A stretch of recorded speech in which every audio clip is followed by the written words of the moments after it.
Rocky ভাইয়ের মতো বন্ধু থাকতে তোর আবার কিসের ঝামেলা? মানে সব ঝামেলা তো আমি সলভ করে দিব, তাই না? কি হইছে? I am pregnant. এই কস কি মাগি? কি করলি? গালি দিলি কেন তুই? আরে মাগি তো খারাপ কিছু না, মাগি তো মুভিতে নাটকে কত ইউজ হয়েছে, তাই না? আর মাগি শব্দের আবিধানি অর্থ তুই জানোস? হ্যাঁ, সম্ভ্রান্ত ফ্যামিলির মেয়ে। আর তুই তো আমার চোখে এটা, এই জন্যই আমি বললাম আর কি। আচ্ছা তুই কি এই সিরিয়াস ব্যাপারটা নিয়ে আমার সাথে মজা করবি? আচ্ছা সরি, বাদ দে। কেমনে কি হয়েছে?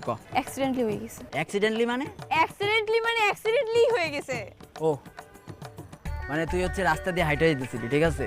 একটা বাস তোরে ধাক্কা দিছে, তুই উইরা যে একটা টুনটুনির উপর পড়ছো, আর তোমার হয়ে গেছে, তাই না? এই অ্যাক্সিডেন্টই তোমার। মাথা, তোমার কি সিরিয়াস ব্যাপারটাকেও ফান মনে হইতেছে? আচ্ছা আচ্ছা আচ্ছা, বাপকে না, এটা তো কবি। এর জন্য তো তোকে এখানে ডাকা। লাস্ট পার্টিতে আমি তোদের সাথেই করছি, আমাদের যে সার্কেলটা ছিল সেই সার্কেলের মধ্যে তোরাই তো ছিলি। আচ্ছা বুঝলাম, ওই দিন আমরা ছিলাম, কিন্তু এর আগে পিছে তুই বাইরে কোথাও থাকস না? আমার কি কোনো বয়ফ্রেন্ড আছে আমি আগে পিছে থাকবো?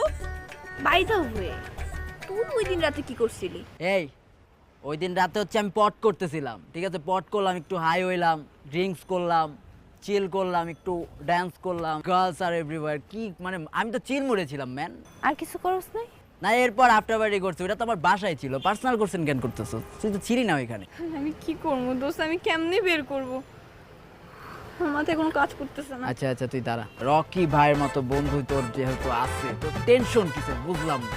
তোমার মতো বন্ধু আছে বলেই তো কোনো একটা বন্ধু আমার এই আকামটা করে দিয়ে গেছে। আজকে আমার এই অবস্থা। দাঁড়া, আমার ডিটেকটিভ মুডটা অন করি।